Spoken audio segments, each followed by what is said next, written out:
Hi friends, നമസ്കാരം. My mentor PSCയിലേക്ക് ഏവർക്കും ഹൃദ്യമായി സ്വാഗതം.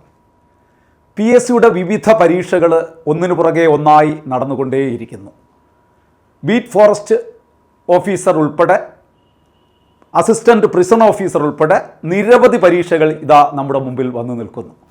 അതുകൊണ്ട് തന്നെ ഈ പരീക്ഷ എഴുതുന്നവരെല്ലാം അതിൻ്റെ തയ്യാറെടുപ്പുകൾ പൂർത്തിയാക്കിയവരും തയ്യാറെടുപ്പുകൾ നടത്തിക്കൊണ്ടിരിക്കുന്നവരുമാണ് എന്ന് ഞാൻ മനസ്സിലാക്കുന്നു. എന്തായാലും നിങ്ങൾക്ക് പരീക്ഷയ്ക്ക് പ്രയോജനപ്രദമായ രീതിയിൽ ഇന്ത്യൻ കോൺസ്റ്റിറ്റ്യൂഷനിൽ നിങ്ങൾ പഠിച്ച പാഠങ്ങളിൽ നിന്ന് തന്നെ ചില ചോദ്യങ്ങളും അതിൻ്റെ ഉത്തരങ്ങളുമാണ് ഇന്ന് നമ്മൾ ഡിസ്കസ് ചെയ്യുന്നത്. നിങ്ങൾ പഠിച്ച കാര്യങ്ങൾ ഒന്ന് ഓർക്കുവാനും മെമ്മറിയിൽ നിന്ന് വിട്ടുപോയ ചില കാര്യങ്ങൾ തിരിച്ചു കൊണ്ടുവരുവാനും ഒക്കെ ഈ ക്ലാസ് ഉപകരിക്കും എന്ന് ഞാൻ വിശ്വസിക്കുന്നു. മാത്രമല്ല, മൈ മെൻറ്ററിൻ്റെ ഒരുപാട് റിവിഷൻ ക്ലാസ്സുകൾ അവൈലബിൾ ആണ്. ഞാൻ ഇതിനു മുമ്പ് ഒരുപാട് റിവിഷൻ ക്ലാസ്സുകൾ എടുത്തിട്ടുണ്ട്. അതെല്ലാം നിങ്ങൾക്ക് ഈ ആപ്പിൽ നിന്ന് കാണാവുന്നതാണ്. അതിൻ്റെ ലിങ്ക് ഡിസ്ക്രിപ്ഷൻ ബോക്സിൽ കൊടുത്തിട്ടുണ്ട്. നിങ്ങൾ ആ ക്ലാസ്സുകളെല്ലാം കാണണം എന്ന് ഞാൻ നിങ്ങളെ നിർദ്ദേശിക്കുകയാണ്. കാരണം ഒരു മത്സര പരീക്ഷയ്ക്ക് പോകാൻ പോകുന്ന നിങ്ങൾ ഈ റിവിഷൻ ക്ലാസ്സുകളൊക്കെ കണ്ടിട്ടാണ് പരീക്ഷയ്ക്ക് പോകുന്നതെങ്കിൽ തീർച്ചയായിട്ടും അത് ഏറെ ഗുണകരമാകും എന്ന് ഉറപ്പാണ്. അപ്പോൾ നിങ്ങളെല്ലാം നമ്മുടെ എല്ലാ ക്ലാസ്സുകളും കാണണം എന്നൊരിക്കൽ കൂടി ഓർമ്മിപ്പിച്ചുകൊണ്ട് ഏറെ സ്നേഹത്തോടെ മൈ മെൻറ്ററിൻ്റെ ഇന്നത്തെ ക്ലാസ്സിലേക്ക് ഞാൻ നിങ്ങളെ ക്ഷണിക്കുകയാണ്. ഇന്നത്തെ ക്ലാസ്സിൽ ഈ അടുത്ത കാലത്ത് ഇന്ത്യൻ ഭരണഘടനയുമായി ബന്ധപ്പെട്ട് ചോദിച്ച ചില പ്രീവിയസ് ചോദ്യങ്ങളും ഇനി ചോദിക്കാൻ സാധ്യതയുണ്ടെന്ന് തോന്നുന്ന ചില മോഡൽ ചോദ്യങ്ങളും ഒക്കെയാണ് ഉൾപ്പെടുത്തിയിട്ടുള്ളത്. ഈ ചോദ്യങ്ങളുടെ ഉത്തരങ്ങൾ മാത്രമല്ല, ഇത് ഉത്തരങ്ങൾ പറയുന്നതോടനുബന്ധിച്ച് അതിൻ്റെ റിലേറ്റഡ് ഫാക്ട്സ് കൂടി നമ്മൾ ഇന്ന് ഡിസ്കസ് ചെയ്യുകയാണ്. ഉറപ്പായും നിങ്ങൾക്ക് പരീക്ഷയ്ക്ക് പ്രയോജനപ്രദമാകും. പ്രത്യേകിച്ച് പരീക്ഷ തൊട്ടടുത്ത് നിൽക്കുന്ന ഈ സന്ദർഭത്തിൽ വലിയൊരു റിവിഷനായി മാറും ഈ ക്ലാസ് എന്ന് ഉറച്ചു വിശ്വസിച്ചുകൊണ്ട് എല്ലാവരെയും ഏറെ സ്നേഹത്തോടെ ഒരിക്കൽ കൂടി ക്ഷണിക്കുകയാണ് മൈ മെൻറ്റർ PSCയുടെ ഇന്നത്തെ ക്ലാസ്സിലേക്ക്. ഇന്ന് ആദ്യത്തെ ചോദ്യം ഒരു സിമ്പിൾ ചോദ്യത്തിൽ നിന്ന് ഞാൻ ആരംഭിക്കുകയാണ്. നിങ്ങൾക്ക് എല്ലാവർക്കും ഇതിൻ്റെ ഉത്തരം അറിയാം എന്നെനിക്കറിയാം. ചോദ്യം ഇതാണ്: ഭരണഘടനാ നിർമ്മാണ സഭയുടെ ആദ്യ സമ്മേളനത്തെ അഭിസംബോധന ചെയ്തതാര്? ഇത് ശ്രദ്ധിക്കണം, കാരണം ഈ തന്നിരിക്കുന്ന ഓപ്ഷനിൽ കിടക്കുന്ന എല്ലാ വ്യക്തികളും ഭരണഘടനാ നിർമ്മാണ സഭയുമായി ബന്ധപ്പെട്ട ആൾക്കാർ തന്നെയാണ്. അപ്പോൾ തെറ്റിപ്പോകാൻ സാധ്യതയുണ്ട്. ഭരണഘടനാ നിർമ്മാണ സഭയുടെ ആദ്യ സമ്മേളനത്തെ, ഈ വാക്ക് ശ്രദ്ധിക്കുക, അഭിസംബോധന ചെയ്തതാര്? അധ്യക്ഷത വഹിച്ചതല്ല, അഭിസംബോധന ചെയ്തതാര്? ഒരു സംശയവും വേണ്ട, സി ഓപ്ഷനാണ്, JB കൃപലാനിയാണ്. ഇവിടെ ചെറിയ ആശയക്കുഴപ്പം ഉണ്ടാകാൻ സാധ്യതയുണ്ട് ചില സുഹൃത്തുക്കൾക്ക്. ഭരണഘടനാ നിർമ്മാണ സഭയുടെ ആദ്യ സമ്മേളനത്തിൽ അധ്യക്ഷത വഹിച്ചതാര് എന്ന് ചിന്തിച്ച് പോകരുത്. അധ്യക്ഷത വഹിച്ചത് ഭരണഘടനാ നിർമ്മാണ സഭയുടെ ഇടക്കാല അധ്യക്ഷൻ എന്നറിയപ്പെടുന്ന ഡോക്ടർ സച്ചിദാനന്ദ സിൻഹയാണ്. സുഹൃത്തുക്കളെ, ഇതുമായി ബന്ധപ്പെട്ട ഏറ്റവും പ്രധാനപ്പെട്ട ഒരു ചോദ്യം കൂടി നിങ്ങൾ ഓർക്കുക. ഭരണഘടനാ നിർമ്മാണ സഭയുടെ ആദ്യ സമ്മേളനം നടന്നതെന്ന്, ആ ഡേറ്റ് മോസ്റ്റ് ഇമ്പോർട്ടൻ്റ് ആണ്. നിങ്ങൾക്ക് എല്ലാവർക്കും അറിയാം എന്ന് ഞാൻ വിശ്വസിക്കുന്നു. എങ്കിലും ഞാൻ ഒന്നുകൂടി ഓർമ്മിപ്പിക്കാം. 1946 ഡിസംബർ മാസം 9-ാം തീയതി ഡൽഹിയിലെ പാർലമെന്റ് സെൻട്രൽ ഹാളിൽ വെച്ചാണ് ഭരണഘടനാ നിർമ്മാണ സഭയുടെ ആദ്യ സമ്മേളനം നടന്നത്. ആ ആദ്യ സമ്മേളനത്തിൽ അധ്യക്ഷത വഹിച്ചത് ഭരണഘടനാ നിർമ്മാണ സഭയുടെ ഇടക്കാല അധ്യക്ഷൻ, interim president of constituent assembly എന്നറിയപ്പെടുന്ന ഡോക്ടർ സച്ചിദാനന്ദ സിൻഹയാണ്. ഇവിടെ ചോദ്യം അതല്ല. ആ ഭരണഘടനാ നിർമ്മാണ സഭയുടെ ആദ്യ സമ്മേളനത്തെ അഭിസംബോധന ചെയ്തത്, the person who addressed the first meeting of constituent assembly എന്നാണ് ഇവിടെ ചോദ്യം. അത് JB കൃപലാനിയാണ് എന്ന കാര്യം ഉറപ്പിച്ചു വയ്ക്കുക. ഇനി ബാക്കി രണ്ടുപേര് കൂടി ഇവിടെ ഉണ്ടല്ലോ, അതാരാണെന്ന് കൂടി നമുക്ക് പറഞ്ഞു പോകാം. അതും വെരി ഇമ്പോർട്ടൻ്റ് ആയിട്ടുള്ള ചോദ്യമാണ്. ഭരണഘടനാ നിർമ്മാണ സഭയുടെ അധ്യക്ഷനാര്? ഈ ഡേറ്റ് പോലെ തന്നെ നിരവധി തവണ ആവർത്തിച്ച് PSC ചോദിച്ച ചോദ്യമാണ്. ഭരണഘടനാ നിർമ്മാണ സഭയുടെ അധ്യക്ഷനാര്, ചെയർമാൻ ആര് എന്ന് പറഞ്ഞാൽ അതിനർത്ഥം സ്ഥിരം അധ്യക്ഷൻ തന്നെയാണ്. ഇടക്കാല അധ്യക്ഷനാണെങ്കിൽ എടുത്തു ചോദിക്കും. അധ്യക്ഷൻ എന്ന് പറഞ്ഞാൽ അതിനർത്ഥം സ്ഥിരം അധ്യക്ഷൻ തന്നെയാണ്. അത് ഡോക്ടർ രാജേന്ദ്ര പ്രസാദാണ്. അപ്പോൾ ഇദ്ദേഹം ആരാണ്? Doctor BR Ambedkar. ഭരണഘടനാ നിർമ്മാണ സഭയുടെ ഏറ്റവും പ്രധാനപ്പെട്ട കമ്മിറ്റി ഏത്? 8 മേജർ കമ്മിറ്റികളാണ് ഭരണഘടനാ നിർമ്മാണ സഭയുടെ കീഴിൽ ഉണ്ടായിരുന്നതെന്ന് നിങ്ങൾ പഠിച്ചിട്ടുണ്ട്. അതിലെ ഏറ്റവും പ്രധാനപ്പെട്ട കമ്മിറ്റി എന്നറിയപ്പെടുന്നത് ഡ്രാഫ്റ്റിംഗ് കമ്മിറ്റിയാണ്. 1947 ഓഗസ്റ്റ് 29 നിലവിൽ വന്ന ഡ്രാഫ്റ്റിംഗ് കമ്മിറ്റിയാണ് ഭരണഘടനാ നിർമ്മാണ സഭയുടെ കീഴിലുള്ള ഏറ്റവും പ്രധാനപ്പെട്ട കമ്മിറ്റി. ആ കമ്മിറ്റിയുടെ അധ്യക്ഷനായിരുന്നു ഡോക്ടർ BR അംബേദ്കർ.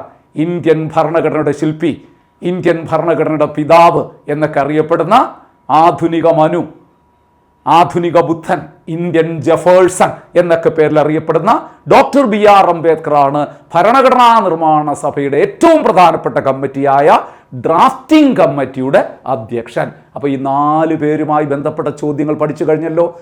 ഡോക്ടർ സച്ചിദാനന്ദ സിൻഹ ഭരണഘടനാ നിർമ്മാണ സഭയുടെ ഇടക്കാല അധ്യക്ഷൻ, ഡോക്ടർ രാജേന്ദ്ര പ്രസാദ് ഭരണഘടനാ നിർമ്മാണ സഭയുടെ അധ്യക്ഷൻ, JB കൃപലാനി ഭരണഘടനാ നിർമ്മാണ സഭയുടെ ആദ്യ സമ്മേളനത്തെ അഭിസംബോധന ചെയ്ത വ്യക്തി, ഡോക്ടർ BR അംബേദ്കർ ഡ്രാഫ്റ്റിംഗ് കമ്മിറ്റിയുടെ ചെയർമാൻ. ഭരണഘടനാ നിർമ്മാണ സഭയുടെ ആദ്യ സമ്മേളനം നടന്നതെന്ന് 1946 ഡിസംബർ 9 ഡൽഹിയിലെ പാർലമെന്റ് സെൻട്രൽ ഹാളിൽ വെച്ച്. ഈ ചോദ്യം നിങ്ങൾക്ക് നന്നായി മനസ്സിലായിട്ടുണ്ടാകുമെന്ന് വിശ്വസിക്കുന്നു. ഈ അനുബന്ധ വിവരങ്ങളും കൂടി വ്യക്തതയോടുകൂടി മനസ്സിലാക്കി പോവുക. അങ്ങനെയാണെങ്കിൽ നമുക്ക് അടുത്ത ചോദ്യത്തിലേക്ക് കടക്കാം.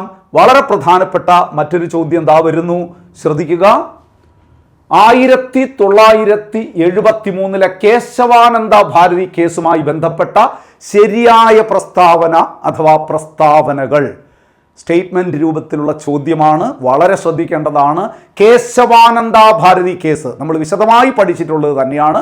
ആ കേശവാനന്ദ ഭാരതി കേസുമായി ബന്ധപ്പെട്ട ശരിയായ പ്രസ്താവനകൾ ഏത് നോക്കാം നമുക്ക്. ആമുഖം ഭരണഘടനയുടെ ഭാഗമല്ലെന്ന് സുപ്രീം കോടതി വിധിച്ചു. ശരിയാണോ? കേശവാനന്ദ ഭാരതി കേസിലെ വിധി അതായിരുന്നു. ആമുഖം ഭരണഘടനയുടെ ഭാഗമല്ലെന്ന് സുപ്രീം കോടതി വിധിച്ചു. ഈ സ്റ്റേറ്റ്മെന്റ് തെറ്റല്ലേ? കാരണം ഭരണഘടനയുടെ ഭാഗമല്ല ആമുഖമെന്ന് വിധിച്ചത് ബെറുബാരി കേസാണ്. നിങ്ങൾക്കറിയാം ഏത് കേസാണ്? ബെറുബാരി കേസ്. വർഷം ഏതെന്നും നിങ്ങൾക്കറിയാം, 1960. 1960 ബെറുബാരി കേസിലാണ് സുപ്രീം കോടതി വിധിച്ചത് preamble is not the part of constitution. അപ്പോൾ ഈ പ്രസ്താവന തെറ്റാണ് കേശവാനന്ദ ഭാരതിയുമായി ബന്ധപ്പെട്ട്. അടുത്ത നോക്കൂ, ഭരണഘടനയുടെ അടിസ്ഥാന ഘടന എന്ന ആശയം സുപ്രീം കോടതി മുന്നോട്ട് വച്ചു. ആ പ്രസ്താവന ശരിയാണ്. കേശവാനന്ദ ഭാരതി കേസിലൂടെയാണ് ബേസിക് സ്ട്രക്ചർ ഓഫ് കോൺസ്റ്റിറ്റ്യൂഷൻ, ഭരണഘടനയുടെ അടിസ്ഥാന ഘടന എന്നൊരാശയം സുപ്രീം കോടതി മുന്നോട്ട് വച്ചത്. കേശവാനന്ദ ഭാരതി കേസ് 1973 തന്നെയാണ്. ആ പ്രസ്താവന ശരിയാണ്. മൂന്നാമത്തെ നോക്കാം, ഭരണഘടനയുടെ അടിസ്ഥാന ഘടനയിൽ മാറ്റം വരുത്താൻ പാർലമെന്റിന് അധികാരമുണ്ടെന്ന് സുപ്രീം കോടതി പ്രഖ്യാപിച്ചു. പ്രസ്താവന തെറ്റ്. എന്തുകൊണ്ട്? ഭരണഘടനയുടെ അടിസ്ഥാന ഘടനയിൽ മാറ്റം വരുത്താൻ പാർലമെന്റിന് അധികാരമില്ല എന്ന് സുപ്രീം കോടതി വിധിച്ച കേസാണ്. തിരിഞ്ഞുപോയി ഈ സ്റ്റേറ്റ്മെന്റ്. അപ്പൊ അത് തെറ്റാണ്. ഭരണഘടനയുടെ അടിസ്ഥാന ഘടനയിൽ ബേസിക് സ്ട്രക്ചറിൽ നമ്മൾ പഠിച്ചിട്ടുണ്ട്. ജനാധിപത്യം, മതേതരത്വം, റൂൾ ഓഫ് ലോ, നിയമവാഴ്ച, ഭരണഘടനയുടെ മേൽക്കോയ്മ, വ്യക്തി സ്വാതന്ത്ര്യം, അധികാര വിഭജനം തുടങ്ങി ബേസിക് സ്ട്രക്ചറിൽ പറയുന്ന കുറേ കാര്യങ്ങളുണ്ട്. അതൊന്നും ഭേദഗതി ചെയ്യാൻ പാർലമെന്റിന് അധികാരമില്ലെന്ന് സുപ്രീം കോടതി വിധിച്ച കേസാണ് കേശവാനന്ദ ഭാരതി കേസ്. ഇവിടെ അധികാരമുണ്ടെന്ന് വിധിച്ചു എന്നാ പറയുന്നത്. അത് തെറ്റ്. ആമുഖം ഭരണഘടനയുടെ ഭാഗമാണെന്ന് സുപ്രീം കോടതി വിധിച്ചു. അത് കറക്റ്റ് ആണ്.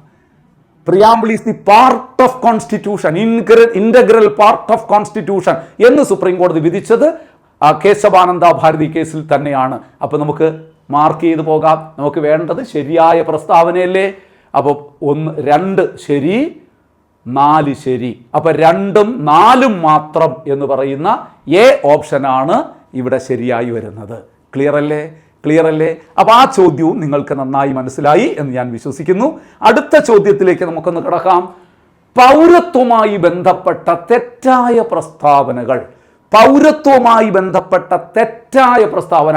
നോക്കൂ, കീവേഡ് മാറി.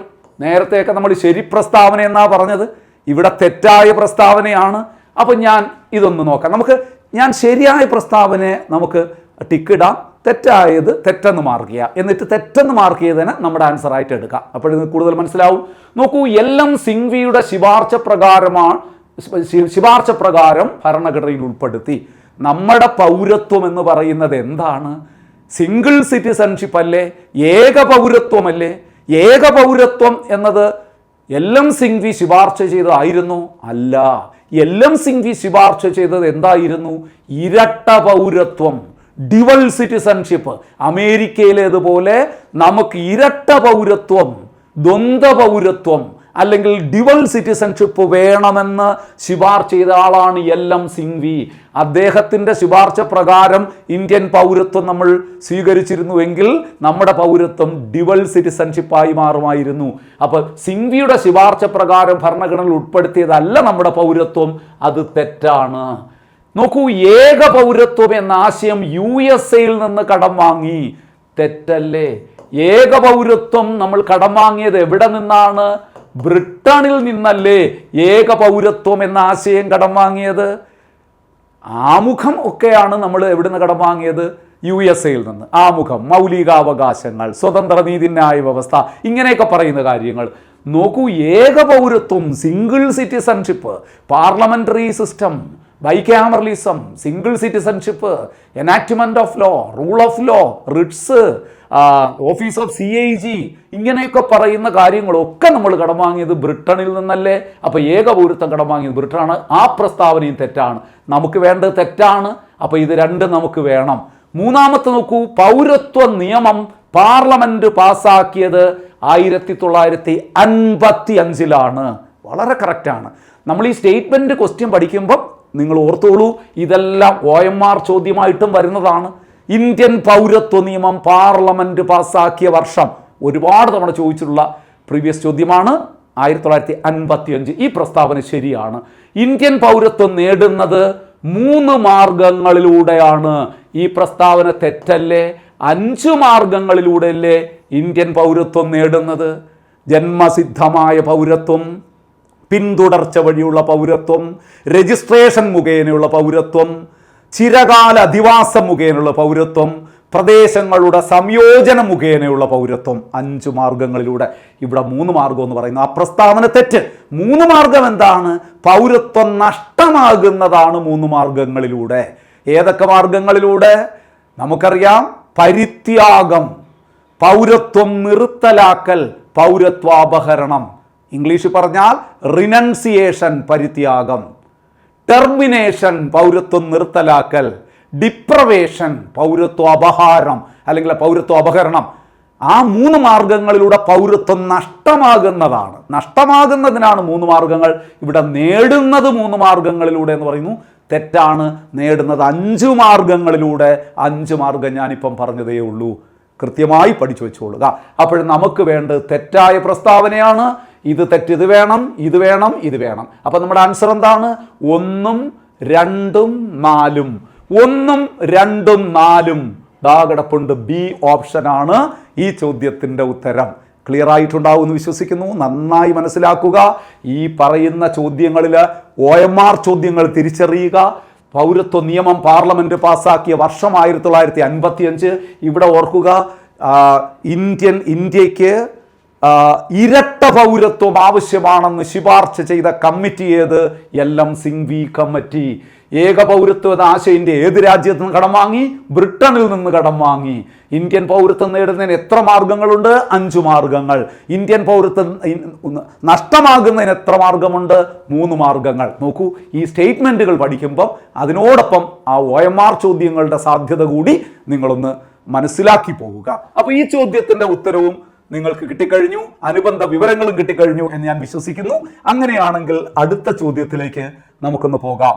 നോക്കാം, മൗലികാവകാശങ്ങളുമായി ബന്ധപ്പെട്ട പ്രസ്താവനകളിൽ ശരിയായതേത്? പ്രസ്താവനാ ചോദ്യം തന്നെയാണ്.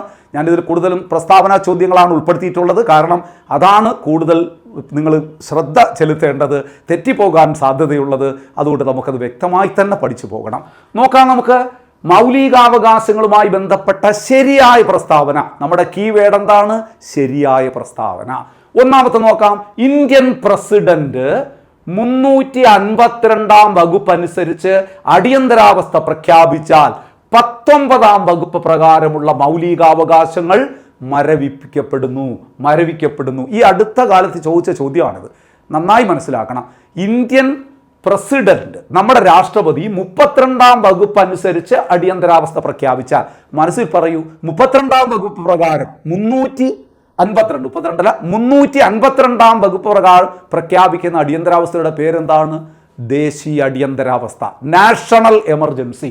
അപ്പോൾ ഇന്ത്യൻ പ്രസിഡന്റ് 352 വകുപ്പ് പ്രകാരം അടിയന്തരാവസ്ഥ പ്രഖ്യാപിച്ചാൽ 19 വകുപ്പ് പ്രകാരമുള്ള മൗലികാവകാശങ്ങൾ മരവിക്കപ്പെടുന്നു. അബ്സല്യൂട്ട്ലി റൈറ്റ് അല്ലേ? അതായത് നമ്മുടെ 352 വകുപ്പ് പ്രകാരം ദേശീയ അടിയന്തരാവസ്ഥ പ്രഖ്യാപിക്കുമ്പോഴാണ് നമ്മുടെ 19 വകുപ്പിൻ്റെ മൗലികാവകാശങ്ങൾ എന്ത് ചെയ്യുന്നത്? മരവിക്കപ്പെടുന്നത്. അത് ഓട്ടോമാറ്റിക്കലായിട്ട് ഇല്ലാതാകും.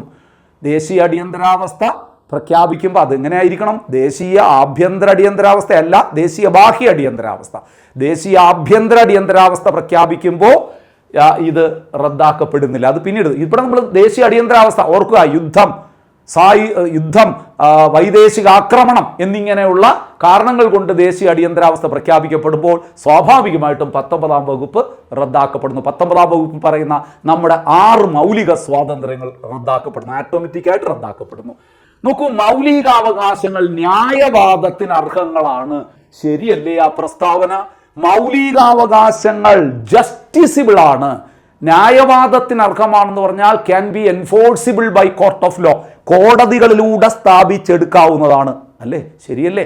മൗലികാവകാശങ്ങൾ നിഷേധിക്കപ്പെട്ടാൽ ഭരണഘടനയുടെ ആർട്ടിക്കിൾ 226 പ്രകാരം ഹൈക്കോടതിയിലും ആർട്ടിക്കിൾ 32 പ്രകാരം സുപ്രീം കോടതിയിലും പോയി അത് സ്ഥാപിച്ചെടുക്കാൻ നമുക്ക് കഴിയും. അപ്പോൾ അത് ന്യായവാദത്തിന് അർഹങ്ങളാണ് എന്ന് പറയുന്നത് റൈറ്റ് ആൻസർ ആണ്. അപ്പം നോക്കൂ, മൗലികാവകാശങ്ങൾ ന്യായവാദത്തിന് അർഹങ്ങളാണ് എന്ന് പറയുന്നത് ശരിയാണ്. കാരണം മൗലികാവകാശങ്ങൾ നിഷേധിക്കപ്പെട്ടാൽ ഭരണഘടനയുടെ 226 വകുപ്പ് പ്രകാരം ഹൈക്കോടതിയിലും 32 വകുപ്പ് പ്രകാരം സുപ്രീം കോടതിയിലും പോയി അത് സ്ഥാപിച്ചെടുക്കാൻ നമുക്ക് കഴിയും. അപ്പോൾ അതും ശരിയാണ്. 2002 86 ഭരണഘടനാ ഭേദഗതിയിലൂടെയാണ് വിദ്യാഭ്യാസത്തിനുള്ള അവകാശം മൗലികാവകാശങ്ങളുടെ പട്ടികയിൽ ഉൾപ്പെടുത്തിയത്. വളരെ കറക്റ്റാണ് ആ സ്റ്റേറ്റ്മെന്റ്. 2002 86 ഭരണഘടനാ ഭേദഗതിയിലൂടെ വിദ്യാഭ്യാസത്തിനുള്ള അവകാശം മൗലികാവകാശങ്ങൾ ഉൾപ്പെടുത്തി. ആർട്ടിക്കിൾ ഓർമ്മയുണ്ടോ നിങ്ങൾക്ക്? Article 21A. 6നും 14നും ഇടയ്ക്ക് പ്രായമുള്ള കുട്ടികൾക്ക് നിർബന്ധിതവും സൗജന്യമായി വിദ്യാഭ്യാസം ഉറപ്പാക്കുന്ന വകുപ്പ്. ഈ ആർട്ടിക്കിള് ഇന്ത്യൻ ഭരണഘടനയിൽ ഉൾപ്പെടുത്തിയത് 86 ഭരണഘടനാ ഭേദഗതിയിലൂടെ തന്നെയാണ് 2002. അപ്പോൾ ആ പ്രസ്താവനയും ശരിയാണ്. ഭരണഘടനയുടെ 21 വകുപ്പിൽ അഭിപ്രായ സ്വാതന്ത്ര്യത്തെക്കുറിച്ച് പ്രതിപാദിക്കുന്നു. ഇത് തെറ്റിപ്പോയി അല്ലേ? ആ പ്രസ്താവന തെറ്റല്ലേ? ഏത് വകുപ്പിലാണ് അഭിപ്രായ സ്വാതന്ത്ര്യം, freedom to speech or expression എന്ന് പറയുന്നത്? നിങ്ങൾക്ക് എല്ലാവർക്കും അറിയാം, ആർട്ടിക്കിൾ 19(1)A ആണ്. അഭിപ്രായ പ്രകടനത്തിലുള്ള സ്വാതന്ത്ര്യം, ആവിഷ്കാര സ്വാതന്ത്ര്യം എല്ലാം പറയുന്നത് 19(1)A അല്ലാതെ 21-ലല്ല. 21-ൽ പറയുന്നത് എന്താണെന്നും കൂടെ പഠിക്കുക. സിമ്പിളായി പറഞ്ഞാൽ ജീവിക്കാനുള്ള അവകാശം, ജീവനും വ്യക്തി സ്വാതന്ത്ര്യത്തിനും സംരക്ഷണം നൽകുന്ന ആർട്ടിക്കിൾ അല്ലേ 21 ആർട്ടിക്കിള്? മൗലികാവകാശങ്ങളുടെ അടിത്തറ എന്നറിയപ്പെടുന്ന ആർട്ടിക്കിൾ ഏത്? ശ്രദ്ധിക്കണേ, ഇത് തെറ്റാൻ വളരെ സാധ്യതയുണ്ട്. മൗലികാവകാശങ്ങളുടെ അടിത്തറ, ഇന്ത്യൻ ഭരണഘടനയുടെ ഹൃദയവും ആത്മാവും എന്നറിയപ്പെടുന്ന വകുപ്പ് 32 വകുപ്പ്, മൗലികങ്ങളിൽ മൗലികം എന്നറിയപ്പെടുന്ന വകുപ്പ് 32 വകുപ്പ്. എന്നാൽ മൗലികാവകാശങ്ങളുടെ അടിത്തറ എന്നറിയപ്പെടുന്ന വകുപ്പ് 21 വകുപ്പ്. എന്തുകൊണ്ട്? ജീവനും വ്യക്തി സ്വാതന്ത്ര്യത്തിനും സംരക്ഷണം നൽകുന്ന ആർട്ടിക്കിളാണ്. Article 21 guarantees life and liberty of person. ജീവനും സ്വാതന്ത്ര്യത്തോടെ ജീവിക്കാനുള്ള അവകാശം തരുന്നതാണ് 21. അവിടെ അല്ല അഭിപ്രായ സ്വാതന്ത്ര്യം പറയുന്നത്. അപ്പൊ ഈ പ്രസ്താവനകളിൽ 3 ശരിയാണ്, 4 മാത്രമാണ് തെറ്റിപ്പോയത്. നമുക്ക് വേണ്ടത് എന്താണ്? ശരിയായ പ്രസ്താവനയാണ് നമുക്ക് വേണ്ടത്. അപ്പോൾ ഓപ്ഷൻ എന്തായിരിക്കും? 1, 2, 3. അപ്പൊ അടുത്ത ചോദ്യം, നമുക്ക് നോക്കാം അടുത്ത ചോദ്യം എന്താണ്. അടുത്ത ചോദ്യം ദാ വരുന്നു. കുട്ടികളെ ലൈംഗിക അതിക്രമങ്ങളിൽ നിന്ന് സംരക്ഷിക്കുന്നതിനായി 2012 പാർലമെന്റ് ഒരു നിയമം പാസാക്കിയത് ഭരണഘടനയുടെ ഏത് അനുച്ഛേദത്തിൻ്റെ അടിസ്ഥാനത്തിലാണ്?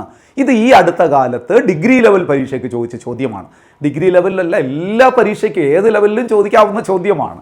ഇങ്ങനെയുള്ള ചോദ്യങ്ങളാണ് ഇപ്പം കൂടുതൽ പ്രാധാന്യത്തോടുകൂടി PSC ചോദിക്കുന്നതെന്ന് നിങ്ങൾ മനസ്സിലാക്കുക. ചോദ്യം മനസ്സിലായോ?